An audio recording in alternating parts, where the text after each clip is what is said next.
the broadcast section as usual, and then we'll stop halfway through and go on to the dailies. So first up, we'll go to Sky Sports News with Brian Swanson.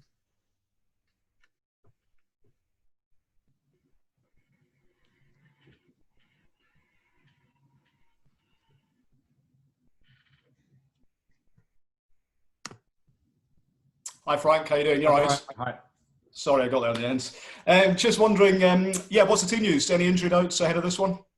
No, we're all the same as we were for Aston Villa. Fikayo Tomori's still probably about a week away from training properly with us, and Callum Hodson Odoi is still searching for fitness.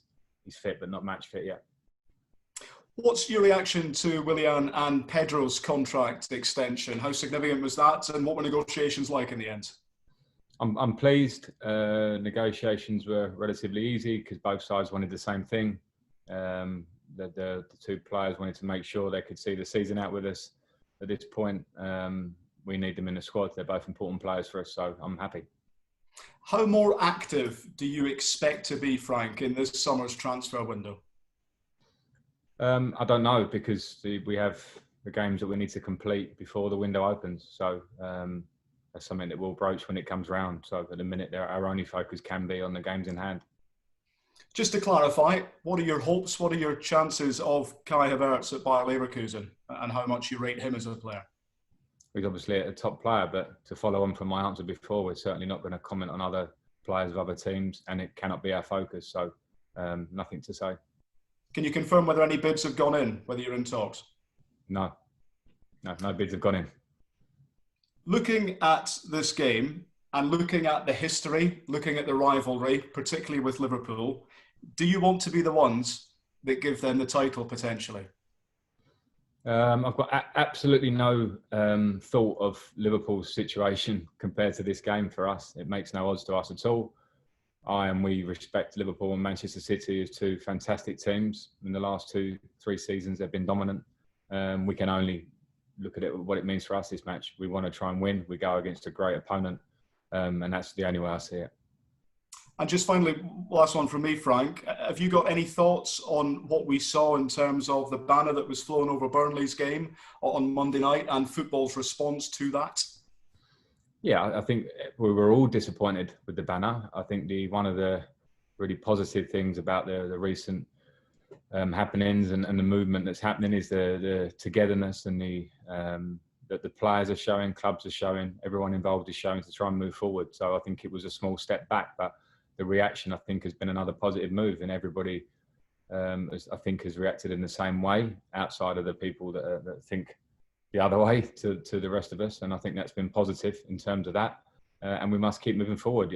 Every game, every day, you're seeing players, clubs come together. And that's a great thing. That's what this is all about, is being together, moving forward. And we have some work to do, and we'll all keep doing that. Okay, next up, we'll go to Moose at TalkSport.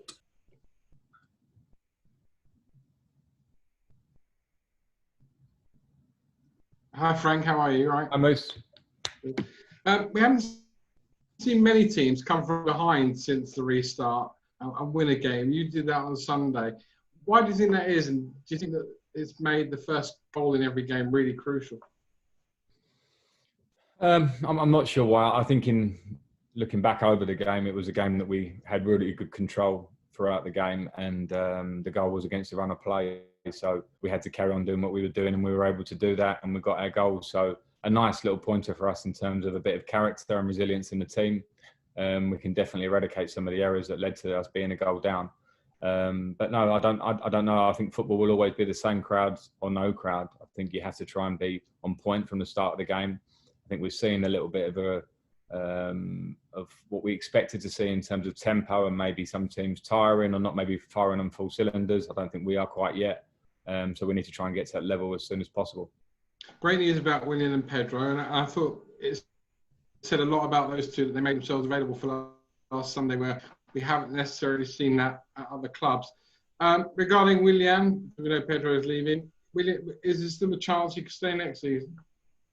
Yeah, we're still talking with the players, and Willian in particular, we're talking with him. And it was hard for me to comment too much because nothing, it was obviously announced yesterday, but I always felt confident that they would remain. They've been fantastic professionals for the club and servants in all senses. And when you have that level of professionalism within you, I think it was a sign that they wanted to stay and see out this season at least. So we'll carry on talking and see. But I think everybody's focus now is on these next games, the individuals themselves, and obviously us as a club. I was at the Battle of Stamford Bridge a few years ago when obviously the 2-2 draw with Spurs handed Leicester the title. I know you're not really thinking about Liverpool, but has this game got a slight feeling of that? No, I don't think you can match a Chelsea-Tottenham game to potentially stop Tottenham winning the league. It generally isn't a feeling that I've had at all. I'm aware of the situation, but I can only focus on us. I'm enjoying watching every other game at the minute, don't get me wrong, because football's back. But at the same time, we have a job to do, and our job is to go up against one of the best teams in the world over the last few seasons and try and get a result. Okay, next up we'll go to BBC 5 Live, Pete Stevens. Hi, Frank. Hiya, Pete. You well? Good, thank you.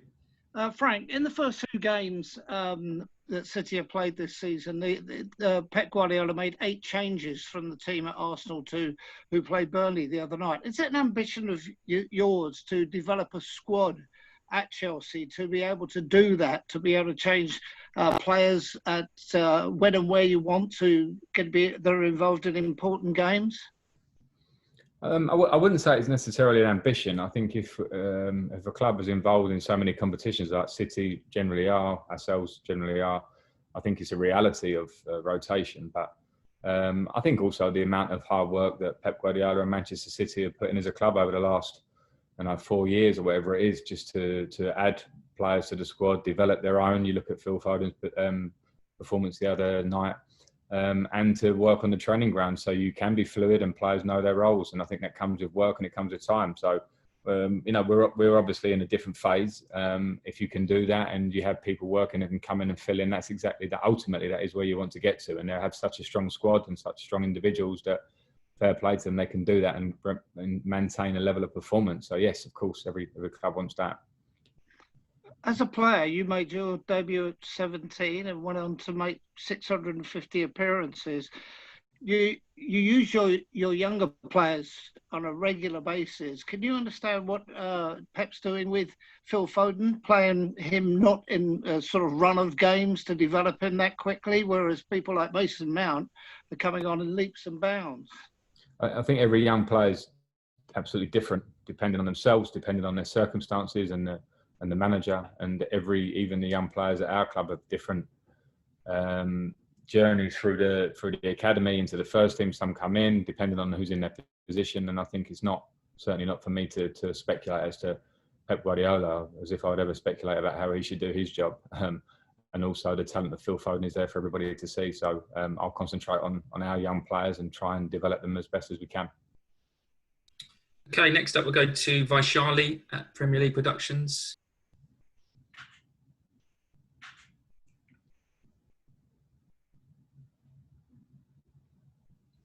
Hi, Frank. Can you hear me? Hi, gotcha.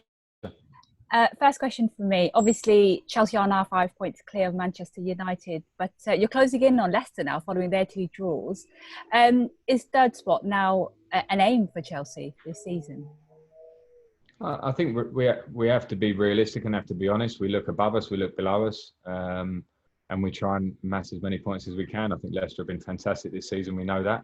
The fact that we're 3 points off them, we can be aware of, but we also have our own tough games in front of us. So I think it's something that we need to absolutely focus on ourselves to try and get as high up the league as we can. Leicester are at 1 place above us. We obviously set our sights there, but the competition is fierce for top 4. I'm not focusing on Leicester or just Manchester United or just Wolves or just Sheffield United or Tottenham. I think we focus on ourselves. And obviously Manchester City have come back after the restart in fine form. You only narrowly lost to them in the reverse fixture. What can you take away from that match that you can sort of put into place for tomorrow's game? Probably the fact that when you play a team of the level of Manchester City, you can play well, and we did play well in the day. We certainly matched them, I thought, in general play. But if you have a couple of moments in the game, you switch off, they constantly will have individuals and a team, a way of playing that gives you problems. So we'll have to be at our best. We have to try and match the level of performance we did, take our chances when we get them, because we had some up there that we didn't take, and also be very, very vigilant in how we defend, and the work ethic of the team and the defensive nature has to be huge to try and stop them playing. So yeah, it's a huge challenge. We know that every time you play City, but we have to believe in ourselves, be confident, and give it our best, because if we do, I have pure belief in this team that they can go up against anybody. And next up, we'll go to Giuseppe at the Evening Standard. Hi, Frank. Hi. That 2-1 defeat at City in November, I think it was only 3 or 4 months into your reign. Obviously, while you weren't happy to lose the game, you played really well. I think you said afterwards that you'd seen evidence that the team was progressing. Appreciate the circumstances are slightly different this time. Slightly strange, it's only your second game back. But is tomorrow another chance in your own mind to measure how much the team's growing? I think every game is an opportunity to see the growth of the team. What a game brings you never know going into it. Aston Villa, we go behind. It's nice to see a bit of character and in the way we played to come back. But of course, when you're playing a City, I think there are benchmarks for you. We have to say, as a club like Chelsea, we want to be at that level, competing for first, competing in cup competitions. And Chelsea in recent history have been there a lot. But at the moment, we know we're in slightly different situations. We want to get there. We want to close that gap. So when you go head to head, great opportunity for the players. Okay, last two, Nick Purell and then Nazar to finish. Hi, Frank. Thanks for your time. As always, just on Willian and his situation long term, can a really strong end to the season help you maybe twist his arm to stay on for just a bit longer at Chelsea? I really don't want to get in the beyond this season. I want Willian to play his best football for the next 9 or whatever games it is, depending on our cup run. And that's it. And behind the scenes, we can talk. I get on very well with Willian himself. The club get on very well with him. So we'll see what happens with that one. Same again. Okay, last question in the broadcast section, Nazar. Hi, Frank.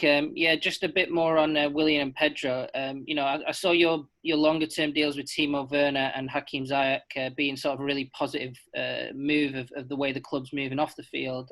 Is this another example of how well the club dealt with something really difficult, potentially, losing 2 big players during a season? Is that an example of the club working really well for you off the field as well?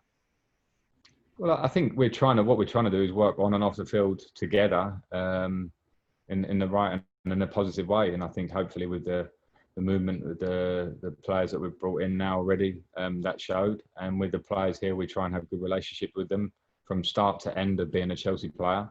I think that's important. That's how the club should work. And I think we do that together. I try and have a good relationship on the pitch and off the pitch.